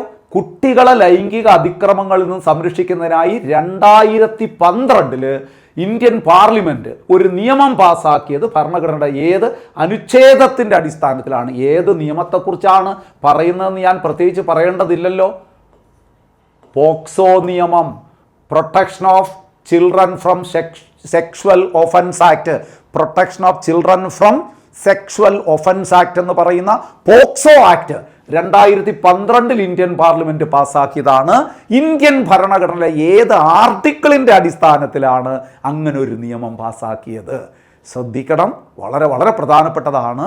ഇവിടെ നോക്കൂ, എല്ലാം 15 നമുക്ക് സാധാരണ 15 പഠിക്കുമ്പം 15-ാം ആർട്ടിക്കിൾ വിവേചനത്തെ തടയുന്നു എന്ന് പറഞ്ഞ ഒഴുക്കം മട്ടിൽ പഠിച്ചു പോകും. അതിൻ്റെ ഉള്ളിലേക്ക് ചെല്ലാറില്ല. അപകടമാണ്. ഡീറ്റെയിൽഡായിട്ട് പഠിക്കണം. നോക്കൂ, ഇവിടെ പറയുന്നത്, ഇതിൻ്റെ ആൻസർ ഇതാണ്. ആർട്ടിക്കിൾ 15(3) ആർട്ടിക്കിൾ 15(3) പറയുന്നത്. വാസ്തവത്തിൽ 15(3) നിങ്ങൾ ശ്രദ്ധിക്കണം. 15(3) പോക്സോ ആക്ട് ഉണ്ടാക്കാൻ പറയുന്ന ആർട്ടിക്കിൾ അല്ല അത്. നിങ്ങൾ അങ്ങനെ തെറ്റിദ്ധരിക്കരുത്. 15(3) പറയുന്ന ഇത്രയേ ഉള്ളൂ: സ്ത്രീകളുടെയും കുട്ടികളുടെയും സുരക്ഷയ്ക്കായി, അല്ലെങ്കിൽ സ്ത്രീകൾക്കും കുട്ടികൾക്കും വേണ്ടി എന്തെങ്കിലും വ്യവസ്ഥകൾ കൊണ്ടുവരാൻ രാഷ്ട്രത്തിന് കഴിയും. സ്ത്രീകൾക്കും കുട്ടികൾക്കും വേണ്ടിയിട്ട് എന്തെങ്കിലും വ്യവസ്ഥകൾ കൊണ്ടുവരാൻ രാഷ്ട്രത്തിന് അധികാരം നൽകുന്ന ആർട്ടിക്കിളാണ് 15(3). അപ്പം ഞാൻ ചോദിക്കട്ടെ, ആ 15(3) വരുമ്പോൾ കുട്ടികൾക്ക് വേണ്ടിയിട്ടുള്ളൊരു സംരക്ഷണ നിയമമല്ലേ പോക്സോ ആക്ട് എന്ന് പറയുന്നത്? അപ്പം തീർച്ചയായിട്ടും ഈ ആർട്ടിക്കിൾ പ്രകാരം ആയിരിക്കുമല്ലോ അത് ഉണ്ടാക്കിയത്. നിങ്ങൾ ചെല്ലുമ്പോൾ ഇതൊന്ന് തിരിച്ച് ചോദിക്കും ചിലപ്പോൾ. സ്ത്രീകളെ ഗാർഹിക പീഡനങ്ങളിൽ നിന്ന് സംരക്ഷിക്കുന്നതിന് വേണ്ടി 2005 ഇന്ത്യൻ പാർലമെന്റ് ഒരു നിയമം പാസ്സാക്കിയത് ഏത് ആർട്ടിക്കിളിന്റെ അടിസ്ഥാനത്തിലാണ്? സെയിം തന്നെയാണ് ആൻസർ. എന്തുകൊണ്ട്? സ്ത്രീകൾക്കും കുട്ടികൾക്കും വേണ്ടിയിട്ട് എന്തെങ്കിലും വ്യവസ്ഥകൾ കൊണ്ടുവരാൻ രാഷ്ട്രത്തിന് കഴിയുമെന്ന് പറയുന്നത് ആർട്ടിക്കിൾ 15(3) 15(3). ക്ലിയർ അല്ലേ? അപ്പോൾ ഒന്ന് പഠിക്കണം. എങ്കിലും ഒരു കാര്യം ചെയ്യാം. ഈ 15, 1, 2, 3, 4 ഇത്രയും കൂടെ ഒന്ന് മനസ്സിലാക്കി പോവുക. 15 പറയുന്നത് വിവേചനത്തെ തടയുന്നു, പ്രൊഹിബിറ്റ്സ് ഡിസ്ക്രിമിനേഷൻ. അതാണ് 15. 15(1) പറയുന്നത് ജാതി, മത, വർഗ, വർണ്ണ, ലിംഗ, പ്രദേശ വ്യത്യാസം പാടില്ല. ജാതിയുടെയോ മതത്തിൻ്റെയോ വർഗത്തിൻ്റെയോ വർണ്ണത്തിൻ്റെയോ ലിംഗത്തിൻ്റെയോ അടിസ്ഥാനത്തിൽ മനുഷ്യനെ വേർതിരിക്കാൻ പാടില്ല. ഒരു രീതിയിലുള്ള വിവേചനവും പാടില്ല. അതാണ് ശരിക്കും സാമൂഹ്യ നീതി ഉറപ്പുവരുത്താൻ വേണ്ടിയിട്ടുള്ള പ്രധാനപ്പെട്ട ഒരു കാര്യമെന്ന് പറയുന്നത്. മനസ്സിലാകുന്നുണ്ടല്ലോ? അതാണ് 1 പറയുന്നത്. 15(2) എന്താണെന്ന് പറയുന്നത് അറിയാമോ? 15(2) 2 കാര്യങ്ങൾ പറയുന്നു. AB നിങ്ങൾ അങ്ങനെ തന്നെ പഠിക്കണം. 15(2) പറയുന്നത് ഇവിടെ മുതൽ തന്നെ തുടങ്ങ്. ജാതി, മത, വർഗ, വർണ്ണ, ലിംഗ, പ്രദേശ വ്യത്യാസത്തിൻ്റെ അടിസ്ഥാനത്തിൽ ഒരു വ്യക്തിയെ കടകൾ, റെസ്റ്റോറൻറ്റുകൾ, ഹോട്ടലുകൾ, വിനോദ കേന്ദ്രങ്ങൾ എന്നിവയിലേക്കുള്ള പ്രവേശനം തടയാൻ പാടില്ല. ഒരു വ്യക്തിയുടെ ഈ സ്ഥലങ്ങളിലൊക്കെ വരുന്നതും അത് ഉപയോഗിക്കുന്നതും തടയാൻ പാടില്ല. കടകൾ, അതുപോലെ തന്നെ ഹോട്ടലുകൾ, അവിടെയൊക്കെ ചെല്ലുമ്പോൾ ജാതിയുടെ പേരിൽ, മതത്തിൻ്റെ പേരിൽ ആരെയും മാറ്റി നിർത്താൻ പറ്റില്ല എന്ന് 15(2)A പറയുന്നു. 15(2)B പറയുന്നത് ഈ പറഞ്ഞ ജാതി, മത, വർഗ, വർണ്ണ വ്യത്യാസത്തിൻ്റെ അടിസ്ഥാനത്തിൽ പൂർണ്ണമായോ ഭാഗികമായോ രാഷ്ട്രത്തിൻ്റെ നിയന്ത്രണത്തിലുള്ള കിണറുകൾ, കുളങ്ങൾ, സ്നാനഘട്ടങ്ങൾ, വിശ്രമ കേന്ദ്രങ്ങൾ, പൊതുനിരത്തുകൾ എന്നിവ ഉപയോഗിക്കുന്നതിന് ഒരു വ്യക്തിയെ തടയാൻ പാടില്ല. അതൊക്കെ വിവേചനമാണ്. അപ്പോൾ ഈ 2 കാര്യങ്ങളാണ് ആർട്ടിക്കിൾ 15(2) പറയുന്നത്. 15(3) സ്ത്രീകൾക്കും കുട്ടികൾക്കും വേണ്ടിയിട്ട് എന്തെങ്കിലും പ്രത്യേക വ്യവസ്ഥകൾ കൊണ്ടുവരുന്നത് ഒരിക്കലും വിവേചനമല്ല. അത് ഈ 15 എന്ന് പറഞ്ഞ വിവേചനത്തെ തടയുന്ന വകുപ്പിൻ്റെ ഒരു എക്സെപ്ഷനാണ്. അതൊന്നും വിവേചനമല്ല. കാരണം സ്ത്രീകളും കുട്ടികളും അവരൊക്കെ പ്രത്യേക പരിഗണന അർഹിക്കുന്ന വിഭാഗങ്ങളാണ്. അവർക്ക് വേണ്ടി പ്രത്യേക വ്യവസ്ഥകൾ കൊണ്ടുവരുന്നത് ഒരിക്കലും വിവേചനമാകുന്നില്ല എന്ന് പറയുന്ന വകുപ്പാണ് 15(3). അപ്പം 15(4) അത് നോക്കൂ, വിദ്യാഭ്യാസപരവും സാമൂഹ്യപരവുമായും പിന്നോക്കാവസ്ഥയിൽ നിൽക്കുന്ന പട്ടികജാതി പട്ടികവർഗക്കാർ ഉൾപ്പെടെയുള്ളവർക്ക് വേണ്ടിയിട്ട് എന്തെങ്കിലും വ്യവസ്ഥകൾ കൊണ്ടുവരുന്നതിന് രാഷ്ട്രത്തിന് കഴിയും, രാഷ്ട്രത്തിന് അതിന് അധികാരമുണ്ട് എന്ന് പറയുന്നതാണ്. അതും വിവേചനമല്ല. പട്ടികജാതി പട്ടികവർഗക്കാര് നമുക്കറിയാം സാമൂഹ്യപരമായും ചരിത്രപരമായും പല കാരണങ്ങൾ കൊണ്ട് നിലനിന്നിരുന്ന വ്യവസ്ഥിതിയുടെ അടിസ്ഥാനത്തിൽ പാർശ്വവൽക്കരിക്കപ്പെട്ടു പോയൊരു വിഭാഗമാണ്. അവരെ കൈപിടിച്ചുയർത്തി മുഖ്യധാരയിലേക്ക് കൊണ്ടുവരാൻ ഉള്ള ഉത്തരവാദിത്വം നമ്മുടെ രാഷ്ട്രത്തിനുണ്ട്. അതുകൊണ്ട് അവർക്ക് വേണ്ടിയിട്ട് എന്തെങ്കിലും പ്രത്യേക വ്യവസ്ഥകൾ കൊണ്ടുവരുന്നത് വിവേചനം അല്ല എന്ന് പറയുന്ന വകുപ്പാണ് 15(4). ഇവിടെ നോക്കൂ, കുട്ടികളെ ലൈംഗിക അതിക്രമങ്ങളിൽ നിന്ന് സംരക്ഷിക്കാനായി പാർലമെന്റ് ഒരു നിയമം പാസ്സാക്കിയത് ഏത് ആർട്ടിക്കിളിന്റെ അടിസ്ഥാനത്തിൽ എന്ന് ചോദിച്ചാൽ 15(3) എന്ന് പറഞ്ഞു. എങ്കിൽ ഇതിനെ ബേസ് ചെയ്തു ഞാനൊരു ചോദ്യം പറയട്ടെ, ചോദിക്കാൻ സാധ്യതയുള്ള ഒരു ചോദ്യം. നിങ്ങളതൊക്കെ പഠിച്ചു വയ്ക്കണം. നോക്കൂ, ഇങ്ങനൊരു ചോദ്യം വരാം. ഇപ്പൊ പട്ടികജാതി പട്ടികവർഗക്കാരെ അതിക്രമങ്ങളിൽ നിന്ന് പട്ടികജാതി പട്ടികവർഗക്കാരെ അതിക്രമങ്ങളിൽ നിന്ന് സംരക്ഷിക്കുന്നതിന് വേണ്ടി 1989 പാർലമെന്റ് ഒരു നിയമം പാസ്സാക്കിയത് ഏത് ആർട്ടിക്കിളിന്റെ അടിസ്ഥാനത്തിൽ എന്ന് ചോദിച്ചാൽ അത് ആർട്ടിക്കിൾ 15(4) എന്ന് പറയും. അത് ഏത് ആക്റ്റാണ്? SC/ST അട്രോസിറ്റീസ് ആക്ട് ആണ്. 1989 പാസ്സാക്കുകയും 90 നിലവിൽ വരികയും ചെയ്ത പട്ടികജാതി പട്ടികവർഗക്കാർക്കെതിരെയുള്ള അതിക്രമങ്ങൾ തടയൽ നിയമമാണ്. നോക്കൂ, ഇങ്ങനെയുള്ള ചോദ്യങ്ങളാണ് ഇപ്പം PSC കൂടുതൽ പ്രിഫർ ചെയ്യുന്നത്. അപ്പം നിങ്ങൾ അതിൻ്റെ ഉള്ളിലേക്ക് കടന്ന് ചെന്ന് ചിന്തിക്കണം. അല്ലാതെ ഒരു ബുക്കിലും പറഞ്ഞിട്ടില്ല പോക്സോ ആക്ട് ഉണ്ടാക്കിയത് 15(3) പ്രകാരമാണ്, ഡൊമസ്റ്റിക് വയലൻസ് ആക്ട് പാസ്സാക്കിയത് 15(3) പ്രകാരമാണ്, SC/ST അട്രോസിറ്റീസ് ആക്ട് പാസ്സാക്കിയത് ആർട്ടിക്കിൾ 15(4) പ്രകാരമാണ്. ഇങ്ങനെയൊന്നും പറഞ്ഞിട്ടില്ല. നിങ്ങൾ അതിൻ്റെ അന്തസത്ത മനസ്സിലാക്കണം. രാജ്യത്തെ പട്ടികജാതി പട്ടികവർഗക്കാരുടെ ഉന്നമനത്തിനു വേണ്ടി സംരക്ഷണത്തിന് വേണ്ടി പ്രത്യേക നിയമങ്ങൾ നിർമ്മിക്കാൻ പ്രത്യേക വ്യവസ്ഥകൾ കൊണ്ടുവരാൻ രാഷ്ട്രത്തിന് അധികാരമുണ്ട് എന്ന് പറയുന്നതിലെല്ലാം ഉണ്ട്. അതുപോലെ സ്ത്രീകളെയും കുട്ടികളെയും സംരക്ഷിക്കുന്നതിന് വേണ്ടിയിട്ട് എന്തെങ്കിലും വ്യവസ്ഥകൾ കൊണ്ടുവരാൻ രാഷ്ട്രത്തിന് അധികാരമുണ്ട്. തീർച്ചയായിട്ടും ഈ നിയമങ്ങളൊക്കെ കുട്ടികൾക്ക് വേണ്ടിയും സ്ത്രീകൾക്ക് വേണ്ടിയിട്ടും പുതിയ പുതിയ നിയമങ്ങളൊക്കെ ഉണ്ടാക്കുമ്പോൾ ഈ ആർട്ടിക്കിളിനെ നിങ്ങൾ ഓർക്കണം. ഇത്രയേ ഉള്ളൂ. ഇവിടെ ക്ലിയർ അല്ലേ? അത് വ്യക്തമായി മനസ്സിലായിട്ടുണ്ടാവുമെന്ന് വിശ്വസിക്കുന്നു. അടുത്ത ചോദ്യത്തിലേക്ക് നമുക്ക് കടക്കാം. നോക്കൂ, ശരിയായ ജോഡികൾ കണ്ടെത്തുക. ശരിയായ ജോഡികൾ നിങ്ങൾക്ക് വായിക്കുമ്പോൾ തന്നെ അറിയാം. പൊതുജനാരോഗ്യം അവശിഷ്ടാധികാരം ആണോ? തെറ്റാണ്. പൊതുജനാരോഗ്യം അവശിഷ്ടാധികാരമല്ല. എന്താണെന്ന് ഞാൻ പറയാം. ആദ്യം ശരിയോ തെറ്റോ നോക്കട്ടെ. ആദായ നികുതി സ്റ്റേറ്റ് ലിസ്റ്റ് ഉൾപ്പെട്ട വിഷയമാണോ? അല്ലേ അല്ല. വില നിയന്ത്രണം കൺകറന്റ് പ്രൈസ് കൺട്രോൾ കൺകറന്റ് ലിസ്റ്റിൽ ഉൾപ്പെട്ട വിഷയമാണ്. അത് ശരിയാണ്, ശരിയായ ജോഡിയാണ്. ആർട്ടിഫിഷ്യൽ ഇൻ്റലിജൻസ് AI, ഇപ്പോൾ നമ്മൾ സ്ഥിരം പറയുന്നത് അല്ലേ, ആർട്ടിഫിഷ്യൽ ഇൻ്റലിജൻസ് യൂണിയൻ ലിസ്റ്റിൽ ഉൾപ്പെട്ട വിഷയമാണ്. അല്ലേ അല്ല. അപ്പോൾ ഇവിടെ ശരിയായ ജോഡി ഒരെണ്ണേ ഉള്ളൂ, 3 മാത്രം എന്ന് പറയുന്ന B ആണ് ഇവിടെ ആൻസർ. ബാക്കി ഞാൻ പറയാം. ആദ്യം ആൻസർ കണ്ടെത്തി നിങ്ങൾ. അതായത് പ്രൈസ് കൺട്രോൾ എന്ന് പറയുന്ന വിഷയം, വില നിയന്ത്രണം എന്ന് പറയുന്ന വിഷയം കൺകറന്റ് ലിസ്റ്റിൽ ഉൾപ്പെട്ടത് തന്നെയാണ്. അതിൽ ആർക്കൊക്കെ ഇടപെടാൻ പറ്റും? കേന്ദ്ര ഗവൺമെൻറ്റിനും സംസ്ഥാന ഗവൺമെൻറ്, അല്ലെങ്കിൽ പാർലമെൻറ്റിനും സംസ്ഥാന നിയമനിർമ്മാണ സഭകൾക്കും. ഇനി നമുക്കൊന്ന് പരിശോധിക്കാം. പൊതുജനാരോഗ്യം ഏത് ലിസ്റ്റിൽ ഉൾപ്പെട്ട വിഷയമാണ്? ഒരു സംശയവും വേണ്ട, സ്റ്റേറ്റ് ലിസ്റ്റിൽ ഉൾപ്പെട്ട വിഷയമാണ്. പബ്ലിക് ഹെൽത്ത്, പൊതുജനാരോഗ്യം സ്റ്റേറ്റ് ലിസ്റ്റിൽ ഉൾപ്പെട്ട വിഷയമാണ്. നോക്കൂ, ആദായ നികുതി യൂണിയൻ ലിസ്റ്റിൽ ഉൾപ്പെട്ട വിഷയമാണ്. കേന്ദ്രത്തിൻ്റെ വിഷയമല്ലേ ഇൻകം ടാക്സ്. ആദായ നികുതി യൂണിയൻ ലിസ്റ്റിൽ ഉൾപ്പെട്ട വിഷയമാണ്. വില നിയന്ത്രണം കറക്റ്റാണ്, കൺകറന്റ് ലിസ്റ്റിൽ ഉൾപ്പെട്ട വിഷയമാണ്. ആർട്ടിഫിഷ്യൽ ഇൻ്റലിജൻസ് അവശിഷ്ടാധികാരമാണ്, റെസിഡ്യുവറി പവർ. നിങ്ങൾ പഠിച്ചിട്ടുണ്ട് അവശിഷ്ടാധികാരം. ഭരണഘടനയുടെ 3 ലിസ്റ്റുകളിൽ ഉൾപ്പെടാത്ത വിഷയങ്ങളിൽ നിയമനിർമ്മാണം നടത്താനുള്ള പാർലമെൻറ്റിൻ്റെ അധികാരത്തിൻ്റെ പേരാണ് റെസിഡ്യുവറി പവർ. നോക്കൂ, നിങ്ങൾക്കറിയാം യൂണിയൻ ലിസ്റ്റ്, ദേശീയ പ്രാധാന്യമുള്ള വിഷയങ്ങളടങ്ങുന്ന ലിസ്റ്റ്. ആ ലിസ്റ്റിൽ ഉൾപ്പെട്ട വിഷയങ്ങളിൽ നിയമനിർമ്മാണം നടത്താനുള്ള അധികാരം പാർലമെൻറ്റിന്. സ്റ്റേറ്റ് ലിസ്റ്റ്, ഒരു സംസ്ഥാനത്തിന് പ്രാദേശിക പ്രാധാന്യമുള്ള വിഷയങ്ങളടങ്ങുന്ന ലിസ്റ്റ്, അതിൽ ഉൾപ്പെട്ട വിഷയങ്ങളിൽ നിയമനിർമ്മാണം നടത്താനുള്ള അധികാരം സംസ്ഥാന ഗവൺമെൻറ്റിന്. കൺകറന്റ് ലിസ്റ്റ്, കേന്ദ്രത്തിനും സംസ്ഥാനത്തിനും പൊതുപ്രാധാന്യം അർഹിക്കുന്ന വിഷയങ്ങളടങ്ങുന്ന ലിസ്റ്റ്, അതിൽ നിയമനിർമ്മാണം നടത്താൻ കേന്ദ്രത്തിനും അധികാരമുണ്ട്, സംസ്ഥാനത്തിനും, പാർലമെന്റിനും സംസ്ഥാന നിയമനിർമ്മാണ സഭകൾക്കും അധികാരമുണ്ട്. അവിടെ ഒരു ചോദ്യം വരും, കേന്ദ്ര നിയമവും സംസ്ഥാന നിയമവും യോജിക്കാതെ വന്നാൽ ഏത് നിയമമാണ് പ്രാബല്യത്തിൽ വരുന്നത്? കേന്ദ്ര നിയമം. ഓർക്കുക. ഇനി ഈ 3 ലിസ്റ്റുകളിലും ഉൾപ്പെടാത്ത വിഷയങ്ങളുണ്ട്. ഭരണഘടന തയ്യാറാക്കിയ സമയത്തല്ലേ ഈ ലിസ്റ്റുകൾ ഇങ്ങനെ ഡിവൈഡ് ചെയ്ത് വെച്ചത്? അതിനുശേഷം പുതിയ പുതിയ എത്രയോ വിഷയങ്ങളുണ്ടായി. അതിൻ്റെ ഏറ്റവും നല്ല ഉദാഹരണമാണ് ഇപ്പം പറഞ്ഞ AI, ആർട്ടിഫിഷ്യൽ ഇൻ്റലിജൻസ്. വളരെ അടുത്ത സമയത്തല്ലേ ഇങ്ങനൊരു വാക്ക് തന്നെ ഉണ്ടായത്? നിർമ്മിത ബുദ്ധി എന്നൊക്കെ മലയാളത്തിൽ നമ്മൾ പറയും. ആർട്ടിഫിഷ്യൽ ഇൻ്റലിജൻസ് ഏത് ലിസ്റ്റിൽ ഉൾപ്പെട്ടയാണ്? ഈ 3 ലിസ്റ്റിലും ഉൾപ്പെട്ടിട്ടില്ല. അതുകൊണ്ട് അത് ഏതിൽ വരും? അവശിഷ്ട. അപ്പോൾ അവശിഷ്ടാധികാരം എന്ന് പറഞ്ഞാൽ എന്താണ്?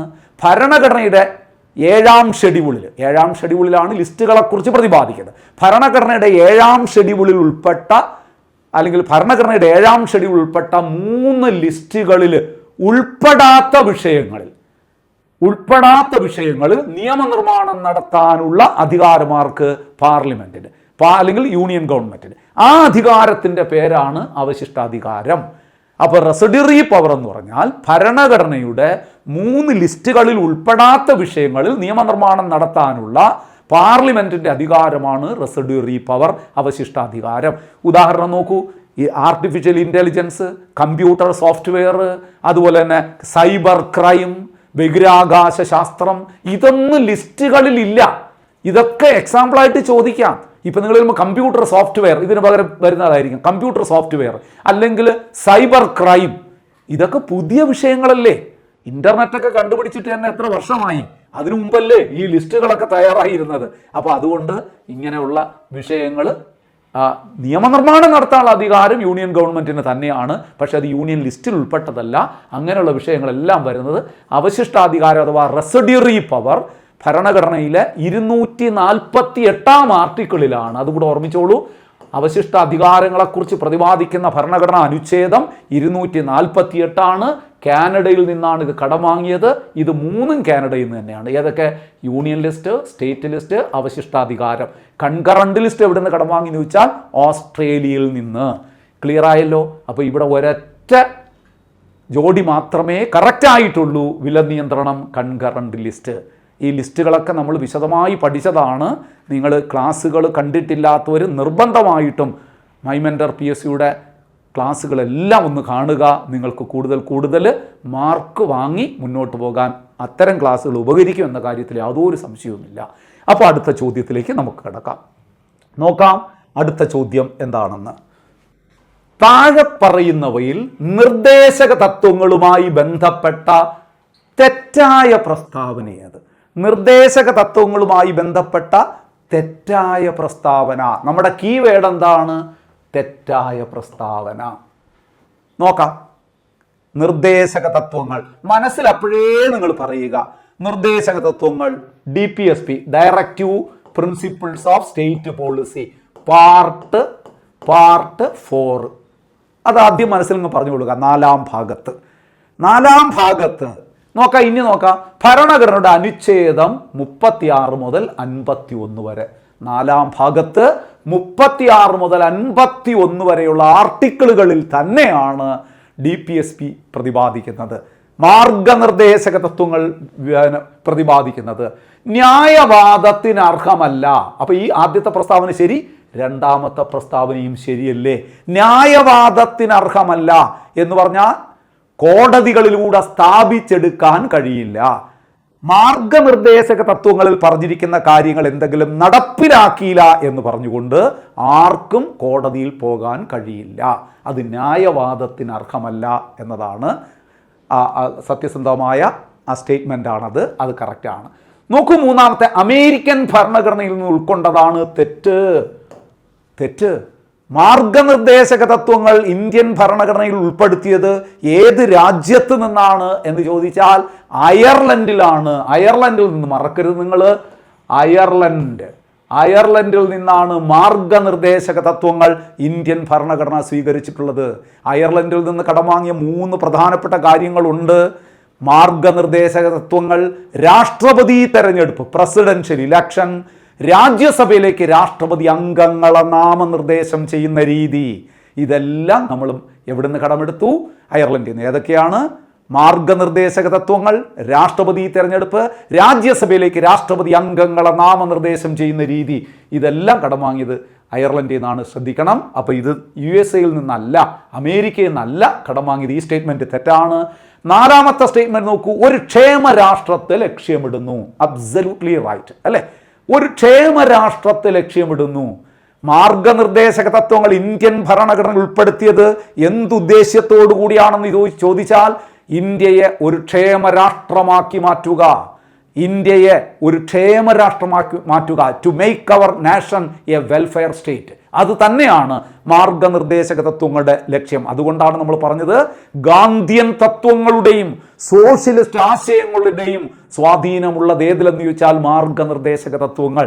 ഗാന്ധിയൻ ദർശനങ്ങളുണ്ട്, അതിൽ സോഷ്യലിസ്റ്റ് ദർശനങ്ങളുണ്ട്, ലിബറൽ ഇന്റലക്ച്വൽ തത്വങ്ങൾ അതിനകത്തുണ്ട്. എന്താ ലിബറൽ ഇന്റലക്ച്വൽ തത്വങ്ങൾ എന്ന് പറഞ്ഞാൽ? ഉദാര ബൗദ്ധിക തത്വങ്ങൾ എന്ന് പറയും, പുരോഗമനപരമായ തത്വങ്ങൾ എന്ന് പറയും. ഈ 3 തത്വങ്ങളും കൂടെ ചേർന്നതാണ് മാർഗനിർദ്ദേശക തത്വങ്ങൾ. നമ്മൾ പഠിച്ചതാണ് വിശദമായിട്ട്. നോക്കൂ, അപ്പോൾ ഇവിടെ നമുക്ക് വേണ്ടത് തെറ്റായ പ്രസ്താവനയല്ലേ? ശരിക്കു പറഞ്ഞാൽ ഇവിടെ 3ാമത്തെ പ്രസ്താവന മാത്രമല്ലേ തെറ്റ്? അപ്പം ബി ഓപ്ഷൻ അല്ലേ, 3 മാത്രം എന്ന് കിടക്കുന്ന ഓപ്ഷൻ അല്ലേ കറക്റ്റായി വരുന്നത്? ശ്രദ്ധിക്കണേ, നമുക്കിവിടെ വലിയ ഒരു അബദ്ധം പറ്റാൻ സാധ്യതയുണ്ട്. അതുകൊണ്ടാണ് ഞാൻ പറഞ്ഞത് എപ്പോഴും നിങ്ങൾ ക്വസ്റ്റ്യൻ വായിക്കുമ്പോൾ കീ വേർഡ് ഒന്ന് അണ്ടർലൈൻ ചെയ്ത് വയ്ക്കണം. ഇല്ലെങ്കിൽ നമ്മളൊരു പ്രസ്താവന വായിക്കുമ്പോൾ അത് ശരിയായി തോന്നുമ്പോൾ അത് ശരിയായ ആൻസർ ആയി നമ്മൾ പരിഗണിക്കും. ഇവിടെ അങ്ങനെ പരിഗണിക്കരുത്. നമുക്ക് ശരിയായതല്ല വേണ്ടത്, തെറ്റായിട്ടുള്ളതാണ് വേണ്ടത്. ക്ലിയർ അല്ലേ? അപ്പോൾ അടുത്ത ചോദ്യത്തിലേക്ക് നമുക്കൊന്ന് പോകാം. നോക്കാം നമുക്ക് നെക്സ്റ്റ് ക്വസ്റ്റ്യൻ എന്താണെന്ന്. ഇന്ത്യയിൽ പഞ്ചായത്ത് രാജിനെ സംബന്ധിച്ച ശരിയായ പ്രസ്താവനകളേവ? സുഹൃത്തുക്കളെ, ഈ പഞ്ചായത്ത് രാജൊക്കെ നിങ്ങൾ പഠിക്കണം നന്നായിട്ട്. ബീറ്റ് ഫോറസ്റ്റ് ഓഫീസർ ആയാലും പ്രിസൺ ഓഫീസർ ആയാലും വരുന്ന മറ്റു പരീക്ഷകളിലൊക്കെ സിലബസിൽ ഉൾപ്പെട്ടിട്ടുള്ള ഒരു പ്രധാനപ്പെട്ട ടോപ്പിക്ക് തന്നെയാണ് ഇതെല്ലാം. ഞാൻ സിലബസിലില്ലാത്ത ഒന്നും ഇന്ന് പറയുന്നില്ല, എല്ലാം നിങ്ങൾക്ക് വേണ്ടതാണ്. അതുകൊണ്ട് നന്നായി തന്നെ പഠിച്ചു പോകണം. പഞ്ചായത്ത് രാജിനെ സംബന്ധിച്ച് ശരിയായ പ്രസ്താവന. അപ്പോൾ നമുക്ക് വേണ്ട എന്താണ്? നമ്മുടെ കീവേഡ് എന്താണ്? ശരിയായ പ്രസ്താവനയല്ലേ?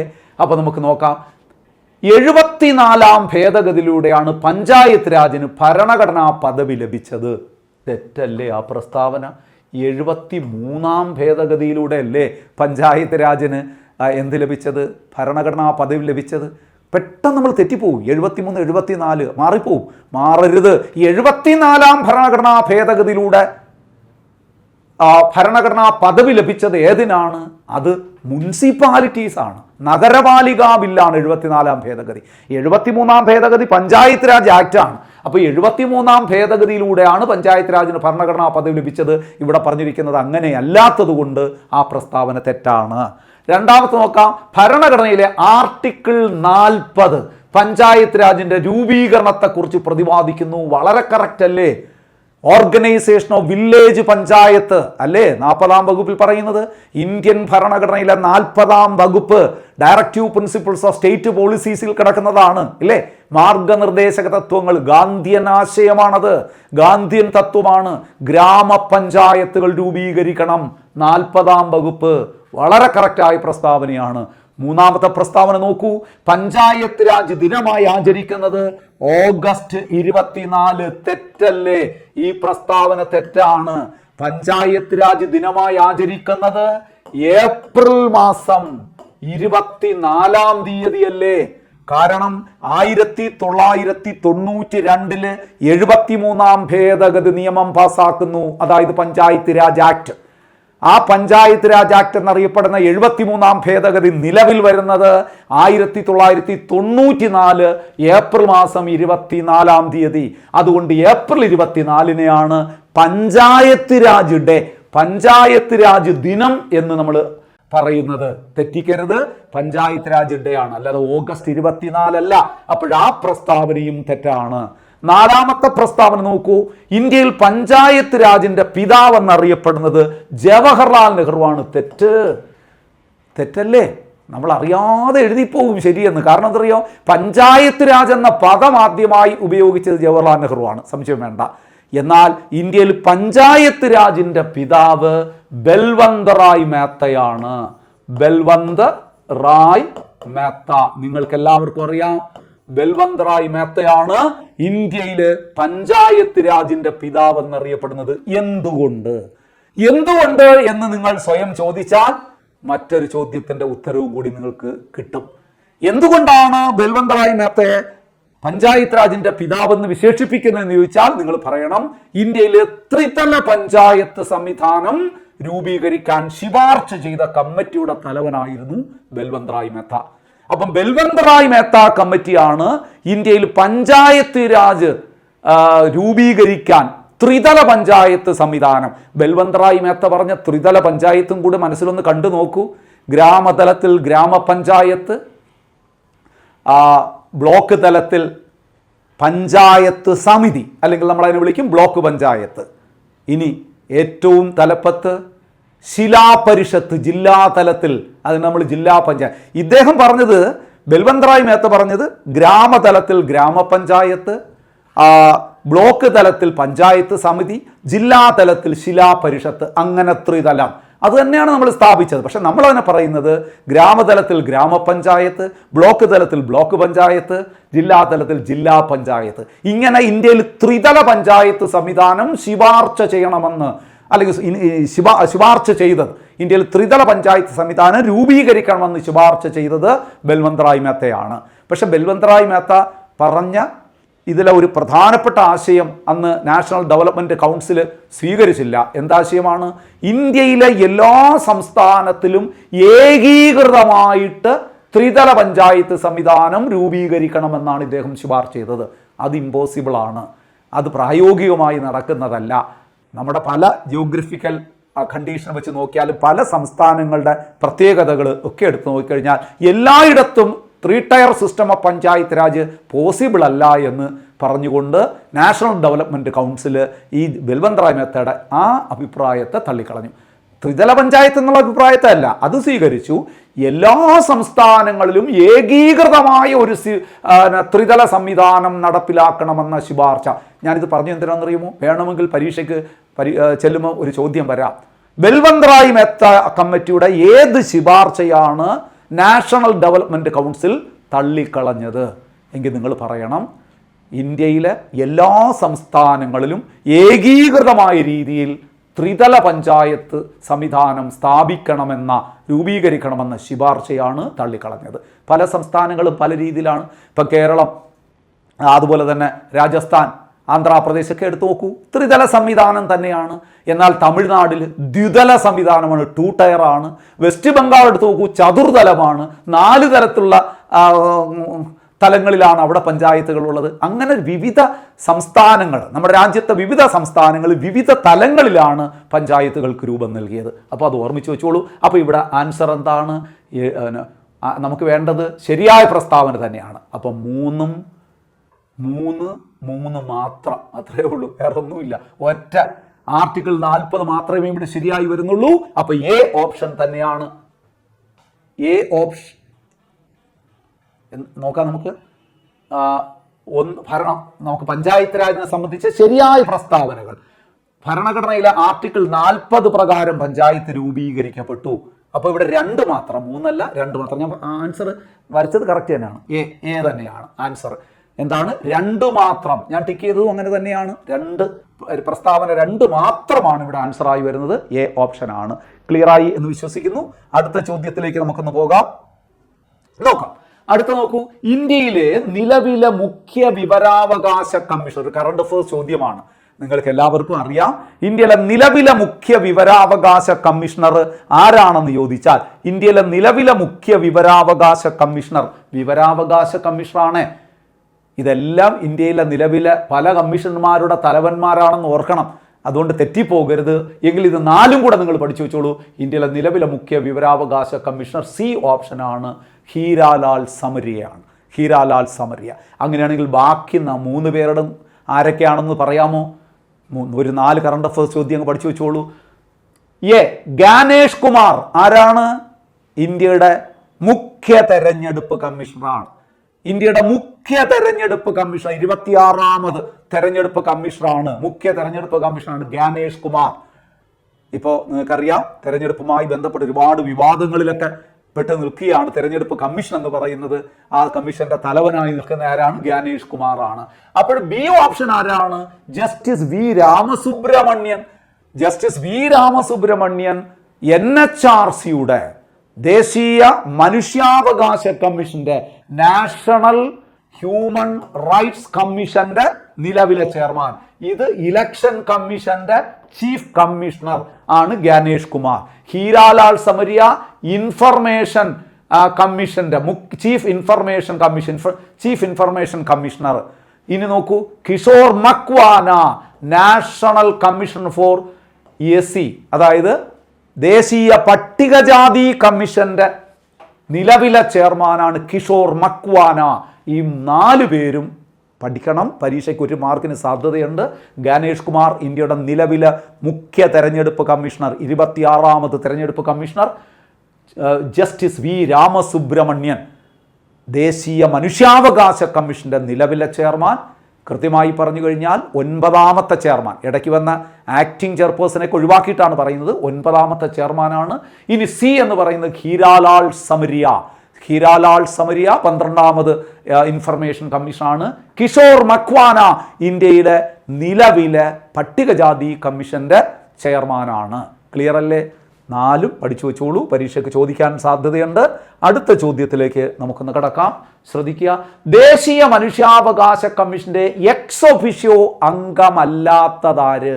ദേശീയ മനുഷ്യാവകാശ കമ്മീഷന്റെ എക്സ് ഒഫിഷ്യോ, ശ്രദ്ധിച്ച് കേൾക്കണേ.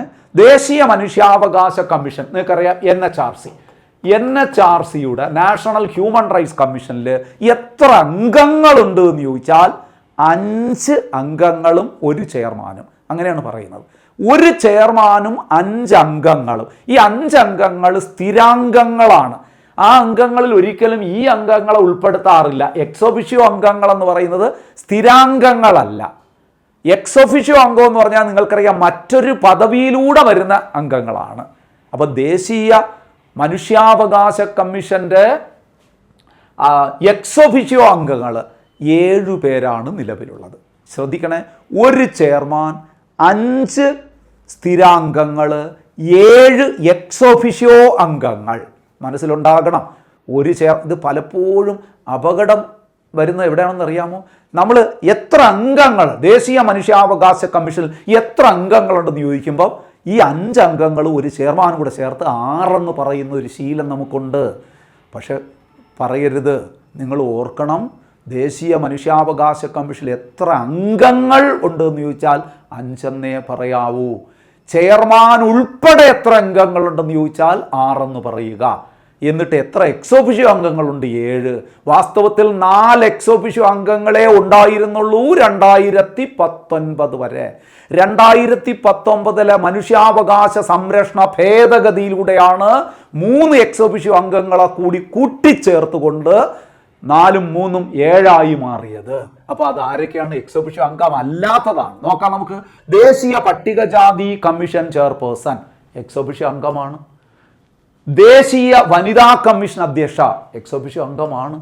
ദേശീയ ബാലാവകാശ കമ്മീഷൻ ചെയർപേഴ്സൺ എക്സ് ഒഫിഷ്യോ അംഗമാണ്. ഇന്ത്യയുടെ മുഖ്യ തെരഞ്ഞെടുപ്പ് കമ്മീഷണർ അംഗമേ അല്ല. അപ്പോൾ എക്സ് ഒഫിഷ്യോ അംഗമല്ലാത്തതാരെന്ന് ചോദിച്ചാൽ ഇവിടെ ഇന്ത്യയുടെ മുഖ്യ തെരഞ്ഞെടുപ്പ് കമ്മീഷണർ എന്ന് തന്നെ പറയണം. കാരണം ആ എക്സ് ഒഫിഷ്യോ അംഗങ്ങളൊക്കെ ആരൊക്കെയാണെന്നൊന്ന് മനസ്സിലേക്ക് കൊണ്ടുവരിക നിങ്ങൾ. ഞാൻ ഓർഡറായി ഒന്ന് പറയാം. ദേശീയ ന്യൂനപക്ഷ കമ്മീഷൻ ചെയർമാൻ, ദേശീയ പട്ടികജാതി കമ്മീഷൻ ചെയർമാൻ, ദേശീയ പട്ടികവർഗ കമ്മീഷൻ ചെയർമാൻ, ദേശീയ വനിതാ കമ്മീഷൻ അധ്യക്ഷ. ഇത് 4 പേരേ ഉണ്ടായിരുന്നുള്ളൂ 2019 വരെ. അതിനുശേഷം കൂട്ടിച്ചേർക്കപ്പെട്ട 3 പേരാരൊക്കെയാണ്?